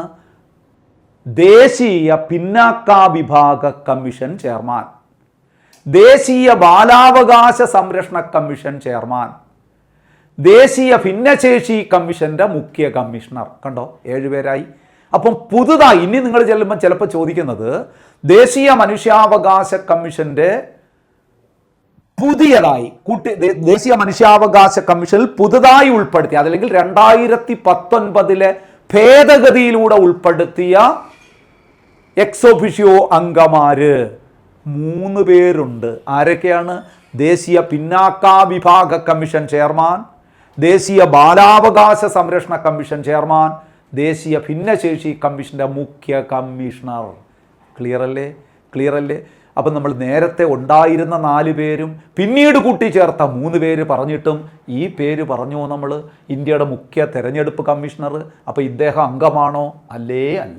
ദേശീയ പട്ടികജാതി കമ്മീഷൻ. നിങ്ങൾ നിർബന്ധമായിട്ടും ഇങ്ങനെയൊക്കെ ഉള്ളൊരു ചോദ്യം ചോദിച്ചാൽ നിങ്ങൾക്ക് ഉത്തരം എഴുതാൻ കഴിയണമെങ്കിൽ 7 പേര് ആരൊക്കെയാണെന്ന് അറിഞ്ഞിരിക്കണം. കാരണം എന്തറിയുമോ, ഈ ചോദ്യം കാണാതെ പഠിച്ചിട്ട് കാര്യമില്ല. ഇതേ ചോദ്യമാണ് അടുത്ത തവണ ചോദിക്കുമ്പോൾ, നിങ്ങൾ ചെല്ലുമ്പോൾ ചോദിക്കുമ്പോൾ ഇതായിരിക്കില്ല ആൻസറായി വരുന്നത്. പകരം ഇന്ത്യയുടെ മുഖ്യ വിവരാവകാശ കമ്മീഷൻ എന്നായിരിക്കും വരുന്നത്. അതായിരിക്കും ഉത്തരം. അപ്പോൾ 7 പേര് ആരെന്നൊന്ന് ബൈഹാർട്ടാക്കി വയ്ക്കുക. ഞാൻ പറയാം: ദേശീയ ന്യൂനപക്ഷ കമ്മീഷൻ ചെയർമാൻ, ദേശീയ പട്ടികജാതി കമ്മീഷൻ ചെയർമാൻ, ദേശീയ പട്ടികവർഗ കമ്മീഷൻ ചെയർമാൻ, ദേശീയ വനിതാ കമ്മീഷൻ അധ്യക്ഷ, ഇത് നേരത്തെ ഉണ്ടായിരുന്നവർ. ഇനി ദേശീയ പിന്നാക്ക വിഭാഗ കമ്മീഷൻ ചെയർമാൻ, ദേശീയ ബാലാവകാശ സംരക്ഷണ കമ്മീഷൻ ചെയർമാൻ, ദേശീയ ഭിന്നശേഷി കമ്മീഷന്റെ മുഖ്യ കമ്മീഷണർ. ഓക്കെ അല്ലേ? ക്ലിയർ അല്ലേ? വ്യക്തമായി എന്ന് മനസ്സിലാക്കുന്നു. എങ്കിൽ അപ്പോൾ ഇതിൻ്റെ ഓപ്ഷൻ എന്താണ്? ഇതിൻ്റെ ഓപ്ഷൻ തീർച്ചയായിട്ടും നിങ്ങൾക്കറിയാം, ഞാൻ മാർക്ക് ചെയ്ത് വെച്ചിട്ടുണ്ട്. ഡി ആണ് ഇവിടെ അല്ലാത്തയാൾ. അപ്പോൾ ഇതാണ് ആൻസർ. ഡി ഓപ്ഷനാണ് ഇന്ത്യയുടെ മുഖ്യ തെരഞ്ഞെടുപ്പ് കമ്മീഷണർ എന്ന് പറയും. അപ്പോൾ അടുത്ത ചോദ്യം നമുക്കൊന്ന് പരിശോധിക്കാം. ശ്രദ്ധിക്കുക. സ്റ്റേറ്റ്മെന്റ് ക്വസ്റ്റ്യൻ ആണ്. കേന്ദ്ര വിവരാവകാശ കമ്മീഷനിലെ അംഗങ്ങളുടെ നിയമനവുമായി ബന്ധപ്പെട്ട് താഴെ കൊടുത്തിരിക്കുന്നവയിൽ ശരിയായ പ്രസ്താവനകളേവ? പ്രീവിയസ് ചോദ്യമാണ്, ഈ അടുത്ത കാലത്ത് ചോദിച്ചതാണ്, മുമ്പ് പലതവണയും ചോദിച്ചിട്ടുണ്ട് ഇത്തരത്തിലുള്ള ചോദ്യങ്ങൾ. ശ്രദ്ധിക്കുക. കേന്ദ്ര വിവരാവകാശ കമ്മീഷൻ അംഗങ്ങളുടെ നിയമനവുമായി ബന്ധപ്പെട്ട് താഴെ കൊടുത്തിരിക്കുന്നവയിൽ ശരിയായ പ്രസ്താവനകളേവ? അംഗങ്ങളെ നിയമിക്കുന്നത് രാഷ്ട്രപതിയാണ്. ശരിയല്ലേ? വിവരാവകാശ കമ്മീഷന്റെ ചെയർമാനെയും അംഗങ്ങളെയും നിയമിക്കുന്നത് രാഷ്ട്രപതി തന്നെയാണ്. ഇതൊരു സ്റ്റാറ്റ്യൂട്ടറി സ്ഥാപനമാണെന്ന് കരുതിയിട്ട് കേന്ദ്ര ഗവൺമെന്റ് ആണ് നിയമിക്കുന്നതെന്ന് പറയരുത്. ഇത് സ്റ്റാറ്റ്യൂട്ടറി കമ്മീഷൻ തന്നെയാണ്, പക്ഷെ നിയമിക്കുന്നത് രാഷ്ട്രപതി തന്നെയാണ്. 5 പേരടങ്ങുന്ന ഒരു കമ്മിറ്റിയാണ് അംഗങ്ങളുടെ പേരുകൾ രാഷ്ട്രപതിക്ക് ശുപാർശ ചെയ്യുന്നത്. തെറ്റ്. 5 പേരടങ്ങുന്ന ഒരു കമ്മിറ്റി അല്ല, 3 പേരെ ആ കമ്മിറ്റിയിലുള്ളൂ. അപ്പൊ ഞാൻ ഒരു ചോദ്യം ചോദിച്ചിട്ട് അതിലേക്ക് വരാം. ദേശീയ വിവരാവകാശ കമ്മീഷനിലെ അംഗങ്ങളെ തെരഞ്ഞെടുക്കുന്ന കമ്മിറ്റിയുടെ ചെയർമാൻ ആര്? പ്രധാനമന്ത്രി. സംസ്ഥാന തലത്തിലാണെങ്കിൽ മുഖ്യമന്ത്രി എന്ന് പറയണം. കേന്ദ്ര വിവരാവകാശ കമ്മീഷനിലെ അംഗങ്ങളെ തെരഞ്ഞെടുക്കുന്ന കമ്മിറ്റിയുടെ ചെയർമാൻ പ്രധാനമന്ത്രി. പ്രധാനമന്ത്രി ഉൾപ്പെടെയാണ് 3 പേര്. പ്രധാനമന്ത്രി പഠിച്ചു വെച്ചോളൂ. പ്രധാനമന്ത്രി നാമനിർദ്ദേശം ചെയ്യുന്ന ഒരു കേന്ദ്രമന്ത്രി, ലോകസഭയുടെ പ്രതിപക്ഷ നേതാവ്. ഈ 3 അംഗങ്ങൾ ചേർന്ന ഒരു സെലക്ഷൻ കമ്മിറ്റിയാണ് ആരെ തെരഞ്ഞെടുക്കുന്നത്? നമ്മുടെ വിവരാവകാശ കമ്മീഷനിലെ അംഗങ്ങളെ തെരഞ്ഞെടുക്കുന്നത്. ഈ തെരഞ്ഞെടുത്ത് രാഷ്ട്രപതിയുടെ മുമ്പിൽ ലിസ്റ്റ് കൊടുക്കുമ്പോൾ നിയമിക്കുക എന്ന ജോലിയാണ് രാഷ്ട്രപതിക്കുള്ളത്. ക്ലിയർ അല്ലേ? അപ്പോൾ 5 പേരടങ്ങുന്ന കമ്മിറ്റിയാണ് തിരഞ്ഞെടുക്കുന്നതെന്ന് പറയുന്ന ആ പ്രസ്താവന തെറ്റാണ്. 3 പേരടങ്ങുന്ന കമ്മിറ്റിയാണ്. 3 അംഗങ്ങൾ. ആ കമ്മിറ്റിയിലെ ചെയർമാൻ പ്രധാനമന്ത്രി, 3 അംഗങ്ങൾ പ്രധാനമന്ത്രി നാമനിർദ്ദേശം ചെയ്യുന്ന ഒരു കേന്ദ്രമന്ത്രി, ക്യാബിനറ്റ് മന്ത്രി, പിന്നെ ലോകസഭയിലെ പ്രതിപക്ഷ നേതാവ്. അപ്പോൾ ഈ പ്രസ്താവന തെറ്റ്. ഈ കമ്മിറ്റിയുടെ അധ്യക്ഷൻ പ്രധാനമന്ത്രി. ഇപ്പം ഞാൻ പറഞ്ഞതേ ഉള്ളൂ, ശരിയാണ്. ലോകസഭയുടെ പ്രതിപക്ഷ നേതാവ് ഇതിൽ അംഗമാണ്, ശരിയാണ്. അപ്പോൾ ഇതിൽ നമുക്ക് വേണ്ടത് എന്താണ്? ശരിയായ പ്രസ്താവനയല്ലേ? അപ്പം 3 പ്രസ്താവനകൾ ശരിയല്ലേ? 1, 3, 4. ബി ഓപ്ഷനിലല്ലേ അങ്ങനെ പറഞ്ഞിരിക്കുന്നത്? സി ഓപ്ഷനല്ലേ അങ്ങനെ പറഞ്ഞിരിക്കുന്നത്? 1, 3, 4. ബി ഓപ്ഷനിൽ 1, 2, 4 എന്നാണ് പറയുന്നത്. 1, 3, 4. ഇത് സി ഓപ്ഷനാണ് ഇവിടെ ആൻസറായി വരുന്നത്. ക്ലിയർ അല്ലേ? അപ്പോൾ അതും നിങ്ങൾക്ക് മനസ്സിലായി എന്ന് വിശ്വസിക്കുന്നു. അടുത്ത ചോദ്യത്തിലേക്ക് നമുക്കൊന്ന് കടക്കാം. ശ്രദ്ധിക്കുക. ഭരണഘടനാ ഭേദഗതി ബില്ല് രാഷ്ട്രപതി അംഗീകരിക്കണമെന്ന് വ്യവസ്ഥ ചെയ്യുന്ന ഭരണഘടനാ ഭേദഗതി. വെരി ഇമ്പോർട്ടൻ്റ് ആയിട്ടുള്ള ഒരു ചോദ്യമാണ്. വെരി ഇമ്പോർട്ടൻ്റ് ആയിട്ടുള്ള ഒരു ചോദ്യമാണ്. ഭരണഘടനാ ഭേദഗതി ബില്ലിന് രാഷ്ട്രപതി അംഗീകാരം നൽകിയിരിക്കണം എന്ന് വ്യവസ്ഥ ചെയ്യുന്നത് ഒരു സംശയവും വേണ്ട 24-ാം ഭരണഘടനാ ഭേദഗതി 1971 പഠിക്കണം. 24-ാം ഭരണഘടനാ ഭേദഗതിയിൽ 2 പ്രധാനപ്പെട്ട പോയിന്റുകളുണ്ട്. രണ്ടും പ്രീവിയസ് ചോദ്യങ്ങളാണ്, പല തവണ ആവർത്തിച്ച ചോദ്യങ്ങളാണ്. എന്തൊക്കെയാണ്? 24-ാം ഭരണഘടനാ ഭേദഗതി, അതിലാദ്യം നിങ്ങൾ പറയേണ്ടത് ഒരുപാട് തവണ ചോദിച്ചുള്ളൊരു പ്രീവിയസ് ചോദ്യം എന്താണ്? മൗലികാവകാശങ്ങൾ ഉൾപ്പെടെ ഭരണഘടനയുടെ ഏതു ഭാഗവും ഭേദഗതി ചെയ്യാൻ പാർലമെന്റിന് അധികാരം നൽകുന്ന ഭേദഗതി ഏത്? 24-ാം ഭേദഗതി. മറ്റൊന്ന്, ഭരണഘടനാ ഭേദഗതി ബില്ലിന് രാഷ്ട്രപതി അംഗീകാരം നൽകിയിരിക്കണം എന്ന് വ്യവസ്ഥ ചെയ്യുന്ന ഭേദഗതി ഏത്? ഏതാണ്? 24-ാം ഭേദഗതി. ഭരണഘടനാ ഭേദഗതി ബില്ലിന് രാഷ്ട്രപതി അംഗീകാരം നൽകിയിരിക്കണം എന്ന് വ്യവസ്ഥ ചെയ്യുന്നത് 24-ാം ഭേദഗതി. 2 പോയിന്റും പഠിക്കണം. 2 പോയിന്റും പ്രധാനപ്പെട്ടതാണ് 24-ാം ഭേദഗതി. 61-ാം ഭേദഗതി 1989 വളരെ പ്രധാനപ്പെട്ടതാണ്. എന്താണ്? ഇന്ത്യൻ പൗരന്റെ വോട്ടിംഗ് പ്രായം 21 നിന്നും 18 വയസ്സായി കുറച്ച ഭരണഘടനാ ഭേദഗതി, അഥവാ പ്രായപൂർത്തി വോട്ടവകാശം നടപ്പാക്കിയ ഭരണഘടനാ ഭേദഗതി 61-ാം ഭേദഗതി. വ്യക്തമായി പഠിക്കണം, ഇതെല്ലാം പ്രധാന ചോദ്യങ്ങളാണ്. 102-ാം ഭേദഗതി 2016. 2016 102-ാം ഭേദഗതി ഇന്ത്യയിൽ GST നടപ്പിലാക്കിയ ഭേദഗതി. GST നടപ്പിലാക്കിയ ഭേദഗതി 101-ാം ഭേദഗതിയാണ്. അതാണ് 2016. ഇത് 2018. ശ്രദ്ധിച്ചോണേ, 2018 102-ാം ഭേദഗതി. അതെന്താണെന്ന് വ്യക്തമായി പറയാം. 102-ാം ഭേദഗതി എന്താണെന്ന് ചോദിച്ചാൽ, ഇന്ത്യയിലെ നമ്മുടെ ഒരു കോൺസ്റ്റിറ്റ്യൂഷണൽ ബോഡിയാക്കി മാറ്റി ഒരു സ്റ്റാറ്റ്യൂട്ടറി ബോഡിയെ. ഏതിനെയാണ്? ദേശീയ പിന്നാക്ക വിഭാഗ കമ്മീഷന് ഭരണഘടനാ പദവി നൽകിയ ഭേദഗതിയാണ് 102-ാം ഭേദഗതി. ദേശീയ പിന്നാക്ക വിഭാഗ കമ്മീഷന് ഭരണഘടനാ പദവി നൽകിയ ഭേദഗതിയാണ് 102-ാം ഭേദഗതി. 2018 102-ാം ഭേദഗതി.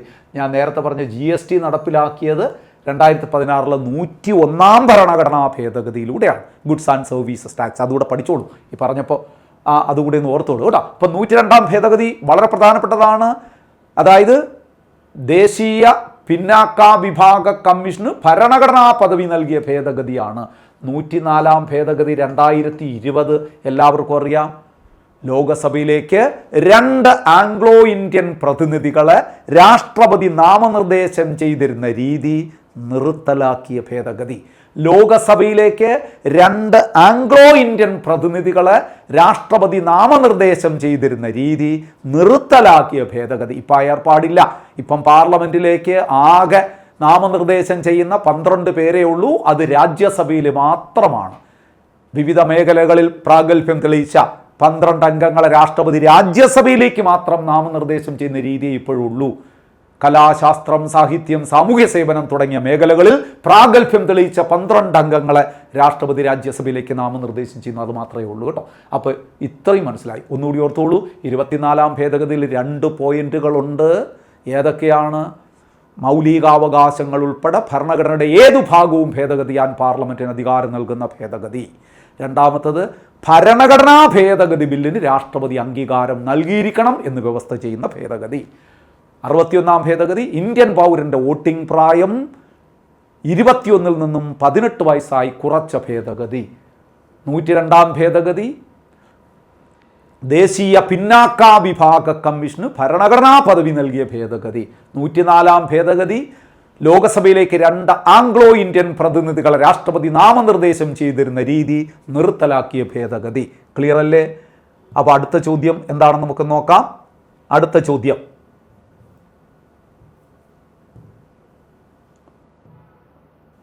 നോക്കാം. ഇന്ത്യയുടെ പുതിയ പാർലമെന്റ് മന്ദിരത്തെ സംബന്ധിച്ച ശരിയായ വസ്തുതകളേവ? ഇന്ത്യയുടെ പുതിയ പാർലമെന്റ് മന്ദിരത്തെ സംബന്ധിച്ച ശരിയായ വസ്തുതകളേവ? നമുക്ക് നോക്കാം. 1, 2023 മെയ് 28 ഉദ്ഘാടനം ചെയ്തു. ശരിയല്ലേ? പുതിയ പാർലമെന്റ് മന്ദിരം ഉദ്ഘാടനം ചെയ്തതെന്ന് പരീക്ഷയ്ക്ക് ചോദിക്കാൻ നല്ല സാധ്യതയുണ്ട്. 2023 മെയ് 18 മന്ദിരം നിർമ്മിച്ചത് സെൻട്രൽ വിസ്ത പദ്ധതിയുടെ ഭാഗമായിട്ടാണ്. ഒരുപാട് ചോദ്യം വന്നിട്ടുള്ളതാണ്. ഏത് പദ്ധതിയുടെ ഭാഗമായിട്ടാണ് പുതിയ പാർലമെന്റ് മന്ദിരം നിർമ്മിച്ചിരിക്കുന്നത്? Central Vista project, central Vista പദ്ധതിയുടെ ഭാഗമായിട്ടാണ്. അതും ശരിയാണ്.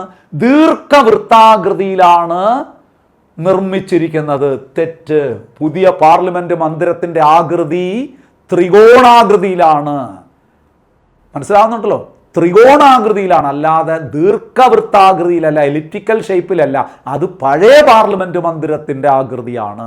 പുതിയ പാർലമെന്റ് മന്ദിരത്തിന്റെ ആകൃതി ട്രയാങ്കുലർ ഷേപ്പാണ്, അതെങ്കിൽ ത്രികോണാകൃതിയിലാണ്, അല്ലാതെ എലിപ്റ്റിക്കൽ ഷേപ്പിലല്ല, ദീർഘവൃത്താകൃതിയിലല്ല. അത് പഴയ പാർലമെന്റ് മന്ദിരത്തിന്റെ ആകൃതി. അപ്പോൾ ആ പ്രസ്താവന തെറ്റ്. പുതിയ പാർലമെന്റ് മന്ദിരത്തിൽ സെൻട്രൽ ഹാൾ ഒഴിവാക്കി. ശരിയല്ലേ? പുതിയ പാർലമെന്റ് മന്ദിരത്തിൽ അങ്ങനെ സെൻട്രൽ ഹാൾ ഇല്ല. പകരം പഴയ പാർലമെന്റ് മന്ദിരത്തിൽ ഇല്ലാത്തൊരു ഹാളുണ്ട്. ഇതിന് പകരം വന്നതല്ല, പഴയ പാർലമെന്റ് മന്ദിരത്തിൽ ഇല്ലാത്തൊരു ഹാൾ ഇവിടെയുണ്ട്. കോൺസ്റ്റിറ്റ്യൂഷൻ ഹാൾ, ഭരണഘടനാ ഹാൾ. അപ്പം പുതിയ പാർലമെന്റ് മന്ദിരത്തിൽ വന്നൊരു പുതിയ ഹാളിന്റെ പേരെന്താണ്? ഭരണഘടനാ ഹാൾ എന്നാണ്. പഴയ പാർലമെന്റ് മന്ദിരത്തിലുള്ള ഏത് ഹാൾ ഇവിടെ ഇല്ല? സെൻട്രൽ ഹാൾ ഇല്ല. മനസ്സിലാവുന്നുണ്ടല്ലോ? അപ്പോൾ ഇവിടെ 1, 2, 4 ആൻസറായി വരുന്നത്. 1, 2, 4 എന്ന് പറയുന്നത് എ ഓപ്ഷനാണ്. എ ഓപ്ഷൻ ഇവിടെ ആൻസറായി വരുന്നു. ക്ലിയറായി എന്ന് വിശ്വസിക്കുന്നു. അങ്ങനെയാണെങ്കിൽ അടുത്ത ചോദ്യത്തിലേക്ക് നമുക്കൊന്ന് കടക്കാം. മൗലിക കടമകൾ ഇന്ത്യ ഏത് രാജ്യത്ത് നിന്ന് കടം വാങ്ങി? മൗലിക കടമകൾ ഇന്ത്യ ഏത് രാജ്യത്ത് നിന്ന് കടം വാങ്ങി എന്ന് പറഞ്ഞാൽ, മൗലിക കടമകൾ ഇന്ത്യ ഏത് രാജ്യത്ത് നിന്ന് കടം വാങ്ങി? തീർച്ചയായിട്ടും കടമകളാണ്. മൗലിക കടമകൾ കടം വാങ്ങിയത് തീർച്ചയായിട്ടും റഷ്യയിൽ നിന്നാണ്. USSR, പഴയ USSRൽ നിന്നാണ് മൗലിക കടമകൾ ഇന്ത്യ കടം വാങ്ങിയത്. അമേരിക്കയിൽ നിന്നല്ല, ബ്രിട്ടനിൽ നിന്നല്ല, ഫ്രാൻസിൽ നിന്നല്ല. ക്ലിയർ അല്ലേ? റഷ്യയിൽ നിന്നാണ്, സോവിയറ്റ് റഷ്യയിൽ നിന്നാണ്. അപ്പോൾ ഇവിടെ ശരിക്ക് ബി ഓപ്ഷനായിട്ടാണ് വരുന്നത്. ക്ലിയർ അല്ലേ? അപ്പോൾ ഇനി നമ്മുടെ അവസാന ചോദ്യത്തിലേക്ക് നമ്മൾ കടക്കുകയാണ്. അവസാന ചോദ്യം വളരെ സിമ്പിളായിട്ടുള്ളൊരു ചോദ്യം തന്നെയാണ്. നോക്കിക്കോളൂ, എന്താണ് ആ ചോദ്യം?